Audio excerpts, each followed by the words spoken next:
أعوذ بالله من الشيطان الرجيم بسم الله الرحمن الرحيم. Saya harapkan ketika Anda mendengarkan ceramah ini, nggak berhenti sampai di tangan Anda saja. Tapi share ke grup keluarga, share ke grup alumni, share kepada kenalan-kenalan Anda. Supaya apa? Kita berkongsi dalam kebaikan. Kita punya saham dalam kebaikan yang tersebar ini. Sehingga nanti di hari kiamat, kita saling berbagi pahala di antara kita. Maka silakan di-share, Anda bagikan ke orang lain, Anda bahkan sebagian di antara komentar di Facebook itu saya senang sekali. Itu apa yang saya ceramahkan itu ditulis sebagai apa? Ditulis poin-poinnya, kemudian di-share di kolom komentar. Itu bagus sekali, manfaatnya besar. Nah,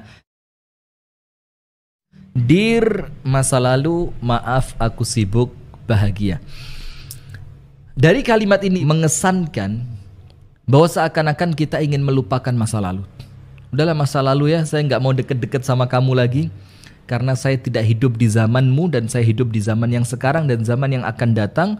Maka ada kesan seakan-akan kita ingin melupakan masa lalu. Tapi dari kalimat dear itu kan artinya apa? Kekasih begitu ya. Kekasihku atau yang aku cintai masa lalu. Artinya di masa lalu Anda itu yang sekarang Anda tinggalkan ternyata menyimpan keindahan-keindahan. Ternyata menyimpan sesuatu yang begitu meriah, begitu mengasihkan, begitu menyenangkan. Sehingga kita panggil dengan kata dear masa lalu. Maaf, aku sibuk, bahagia. Bagaimana kemudian Ustaz agar saya mendapatkan kebahagiaan di masa depan? Masa depan itu ya apa yang kita hadapi sekarang sampai menjelang kita kematian. Itu namanya masa depan. Kalau ngomong lebih jauh lagi, masa depan itu ya akhirat. Maka saya akan fokus masa depan itu pada dua hal ini. Yang pertama, aku sibuk bahagia. Fokusnya itu apa? Bagaimana setelah hari ini hidup kita senantiasa di atas ketetapan Allah berupa taat kepadanya. Di setiap perpindahan aktivitas kita, perpindahan aktivitas itu tidak pernah lepas dari taat kepada Allah. Di setiap perpindahan waktu, tempat, kegiatan kita, tidak pernah waktu, tempat, dan kegiatan itu sesuatu yang dimurkai oleh Allah. Itu masa depan.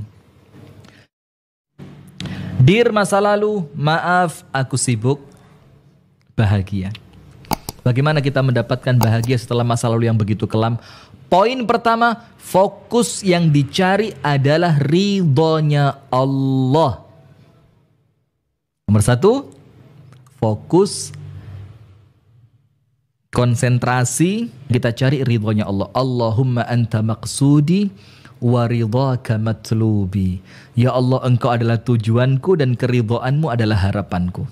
Allahumma anta maqsudi wa ridhaka matlubi. Allahumma anta maqsudi wa ridhaka matlubi. Allahumma anta maqsudi wa ridhaka matlubi.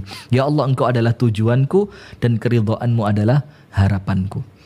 Ketika kita fokus mencari ridhonya Allah, maka kita tidak akan pusing dengan ucapan manusia.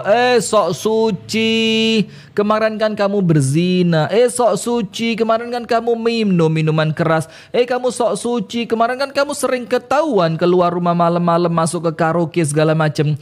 Ketika fokus Anda pada ridhonya Allah, maka Anda akan terpalingkan dari semua ocehan manusia. Dan lihat, dalam surah At-Taubah, Allah Ta'ala berfirman, waridwanun minallahi akbar. Keridhaan Allah itu sesuatu yang paling besar. Paling besar. Sekedar nikmat dunia terlalu kecil. Maka tidak mungkin Allah akan berikan di dunia ini kepada orang yang Allah ridhoi dengan kenikmatan yang cukup. Itu tidak mungkin. Saya ulang ya, jadi ketika orang itu oleh Allah diridhoi, maka Allah tidak merasa cukup memberikan kenikmatan untuknya di dunia. Karena dunia ini kecil. Dan yang ngomong dunia ini kecil Allah. Qul mata'ud dunya qalil. Katakan Muhammad, nikmat dunia itu kecil. Sementara ketika Allah katakan nikmat dunia ini kecil, ketika itu Allah mencintai dan meridhoi seorang hamba, maka balasannya bukan dunia karena kecil. Apa balasannya? Akhirat. Balasannya akhirat, balasannya surga, ridho dari Allah Ta'ala. Maka ketika Allah Subhanahu wa Ta'ala meridhoi seorang manusia, kemudian Allah mencintainya, apa yang terjadi? Dan disebutkan dalam hadis yang sahih, Rasulullah bersabda, apabila Allah mencintai seorang hamba, Allah panggil malaikat Jibril. Kemudian Allah katakan, Jibril, aku cinta sama si fulan. Maka cintai dia Jibril. Cintai dia. Disebut namanya sama Allah, subhanallah. Dan mudah-mudahan nama kita yang oleh Allah disebut.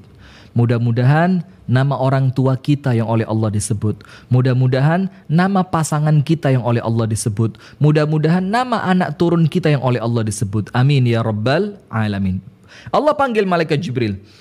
Wahai Jibril, aku mencintai si fulan. Maka cintai dia. Apa yang terjadi? Maka malaikat Allah yang paling mulia, muta'un thamma amin, yaitu malaikat Jibril, itu mencintai orang yang oleh Allah telah dicintai. Ketika malaikat Jibril mencintainya, malaikat Jibril gak berhenti. Malaikat Jibril panggil semua malaikat-malaikat penghuni langit. Dia bilang apa? Semua malaikat penghuni langit, Allah cinta sama si fulan, aku cinta sama si fulan, cintai si fulan. Akhirnya seluruh malaikat-malaikat Allah mencintai Anda. Dan ketika yang cinta itu Allah, yang cinta itu Jibril, yang cinta itu malaikat, maka semua Anda dapatkan. Maka sering saya ulang, idza ahabbakallah sakhkhara laka kulla syai'. Kalau Allah sudah cinta sama Anda, Allah tundukkan untuk Anda apapun itu.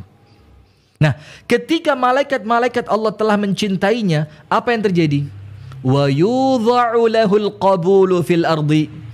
Maka di muka bumi dia oleh manusia diterima. Dimanapun dia datang dicintai. Dimanapun dia pergi dia diharapkan kedatangannya. Dimanapun dia datang dia mendatangkan manfaat di tempat itu. Kenapa? Karena dia orang yang Allah cintai. Orang yang Allah ridhoi. Ketika dia dicintai Allah, ketika dia diridhoi oleh Allah, apa yang terjadi? Di muka bumi oleh Allah diletakkan hati untuknya yang bahagia. Begitu. Sampai dikatakan, ala inna awliya Allahi la khawfun alaihim wa la hum yahzanun. Ketahuilah bahwa kekasihnya Allah itu, orang yang telah dicintai oleh Allah itu, la khawfun alaihim wa la hum yahzanun. Tak pernah takut, tak pernah sedih. Siapa mereka? Alladzina amanu wa kanu yattaqun, yaitu orang-orang yang iman dan takwa ibadahnya kepada Allah bagus. Itu poin pertama. Jadi apabila Anda menginginkan bahagia dengan keadaan masa lalu yang buruk, sekarang detik ini sampai nanti meninggal, fokus yang dicari ridhonya Allah Ta'ala. Poin kedua.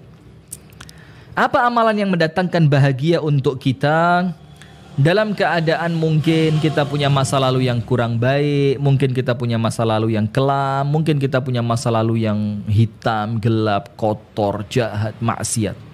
Nomor 2, ibadah kepada Allah Subhanahu wa Ta'ala. Fokus ibadah. Dan Anda jangan bayangkan ibadah itu harus yang tahajud 11 rakaat, puasa Daud, kemudian baca Al-Quran 1 hari 1 juz, kemudian harus datang ke majelis taklim 1 pekan 5 kali. La. Ibadah itu apa? Fattaqullah mastata'tum. Ibadahlah kepada Allah semampu kalian. Jadi apa yang kita bisa lakukan, itu yang kita lakukan. Kita bisa ibadah dengan zikir. Ya udah, zikirnya dikuatin. Kita bisa ibadah kuat dalam sedekah. Ya udah, sedekahnya kuatin. Kita bisa ibadah lewat silaturahim. Ya udah, silaturahim jangan putus. Karena setiap di antara kita ini oleh Allah diberikan potensi beramal yang berbeda. Setiap kita ini oleh Allah diberikan potensi dalam kebaikan yang berbeda. Sebagaimana Imam Malik tidak tampak sholat malam, maka Imam Malik mengatakan, aku kejar kelalaianku dan kekuranganku dalam sholat malam dengan menyebarkan ilmu. Saya nggak kuat puasa, saya kejar dengan amalan yang lain.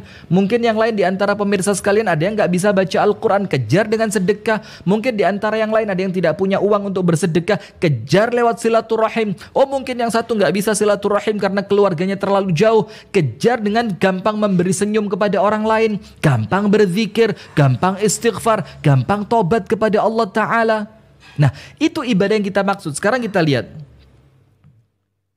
Man amila salihan min dzakarin aw untha wa huwa mu'minun falanuhyiyannahu hayatan tayyibah wa lanajziyannahum ajrahum bi ahsani ma kanu ya'malun. Man amila salihan, orang yang melakukan amal soleh. Amal soleh itu amal baik. Banyak amal baik itu banyak. Dan ini kata bendanya, isimnya isim nakiroh. Nakiroh itu umum, ibadah apapun sudah. Man amila salihah, siapapun di antara kalian yang melakukan amal soleh apapun. Min dzakarin aw untha, baik laki-laki ataupun perempuan. Wa huwa mu'min, dalam keadaan dia iman. Apa yang terjadi? Falanuhyiyannahu hayatan tayyibah. Pasti dan menjadi kepastian dari kami, kata Allah, kami kasih untuk mereka hayatan tayyibah, hidup yang bahagia. Itu di dunia. Apa di akhirat? Wala najziyannahum bi ahsani ma kanu ya'malun. Dan di akhirat kami ganti capeknya dia dalam ibadah dengan ganti yang jauh lebih baik, dengan ganti yang jauh lebih keren, jauh lebih hebat. Ini bukti Allah yang mengatakan, yang penting Anda amal soleh. Ketemu orang senyum, ketemu orang bantu, ada tempat untuk amal soleh, ada kotoran di jalan ambil simpan, buang di tempat sampah, ada gangguan jalan singkirkan, ada perempuan tua mau nyebrang antarkan. Ada mobilnya orang di pinggir jalan rusak, tanya apa yang bisa dibantu. Ada orang pulang kemalaman bilang, mau tinggal di rumah saya, ada kamar kosong, silahkan. Itu amal soleh. Dan Allah jamin Anda akan dihidupkan dalam hidup yang paling bahagia. Dalam ayat yang lain Allah Subhanahu wa ta'ala berfirman begini. Innal ladzina amanu wa 'amilus salihati sayaj'alu lahumur rahmanu wudda. Orang yang iman kepada Allah, yakin semua balasan dari Allah, yakin semua kebaikan datangnya dari Allah, yakin yang dituju hanya Allah, yakin yang paling besar adalah Allah, yakin yang paling melihat adalah Allah, yakin yang serba mengawasi adalah Allah. Innal ladzina amanu, orang-orang yang iman kepada Allah, wa 'amilus salihat, dan mereka melakukan amal saleh seperti yang kita sebutkan tadi, apapun itu. Sayaj'alu lahumur rahmanu wudda, maka Allah yang Maha Rahman, bayangin pemilihan kata pun Allah pilih sedemikian rupa. Allah yang Maha Rahman, Allah yang Maha Kasih, Allah yang Maha Sayang. Sayaj'alu lahumur rahmanu wudda, maka Allah yang Maha Rahman akan memberikan kepada Anda wudda. Apa itu wudda? Bahagia yang luar biasa. Nah, itu yang dapat kami sampaikan.